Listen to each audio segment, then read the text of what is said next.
Hello Capricorn, thank you for joining me for your weekly forecast for week commencing the 13th of March. This week your ruling planet, which is Saturn, which gives you that great sense of steadiness in the way that you approach many things in life, is going to be squaring up with the Sun. Now Saturn is in a part of your horoscope which is to do with your past, it's to do with your subconscious, secrets, and perhaps also things about life that you don't necessarily find quite so easy. But its angle with the Sun suggests that there may be some conversations this week which can just close in on you a little bit. Why is this? Well, Saturn square Sun is one of the trickiest of all the zodiac aspects. And we're all going to be going through it, it's not just you. But I just feel it's going to be important to try to control the type of people that you spend time with this week and the information that you absorb. I'm not suggesting you should cocoon yourself away to the point where you have no contact with the outside world. That wouldn't be realistic. But there probably are people in your circle who you like, but perhaps if you do get caught up with them, perhaps there's elements of their nature that you do find a little draining or a little gossipy. And if you can, just make sure that your boundaries are really well enforced this week. I think this will help you to focus on what's really important to you, because there is a real sense of moving forwards for you.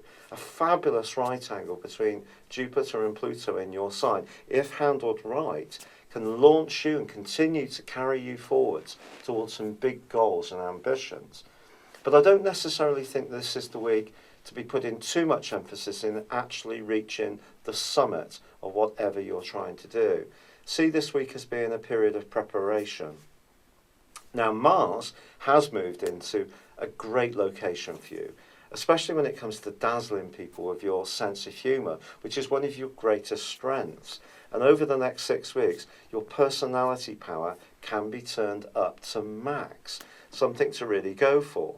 But Mercury replaces Mars in Aries on Tuesday, and Mercury, to be honest, is not particularly happy in your fourth solar house. It can make you a little more introspective, but it is joining up with Venus, which is already there. And I think if you have been thinking about a home business or moving home, modifying where you live in some kind of redecoration way, then as the two come together at the end of this week, it can be a fine time to act, or you may get together with the people who are at the very heart of your life you can really trust and feel at ease with, and you can have a wonderful connection with them, a very playful one too. So there is a lot to savour, and I think that big goal that you are moving towards can continue to take some significant steps along the pathway to where you want to get.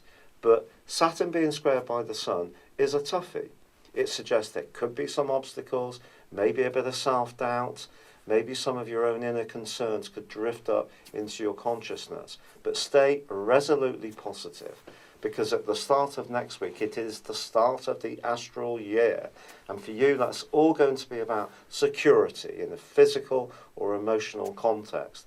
And that's a great place to be, because if we're checking that all the time, we're making sure where we're standing. It means the foundations we build upon those strands of security are going to be foundations that will hold up the wall and the roof in terms of moving towards those high hopes that you have. There's also 2 fabulous semi-sextiles this week between Mercury and Mars and Venus and Neptune. So your communicational skills are still going to be very important, with a little bit of sensitivity, a little bit of charisma, and a lot of things can still ease forwards for you. It's been a real pleasure being with you.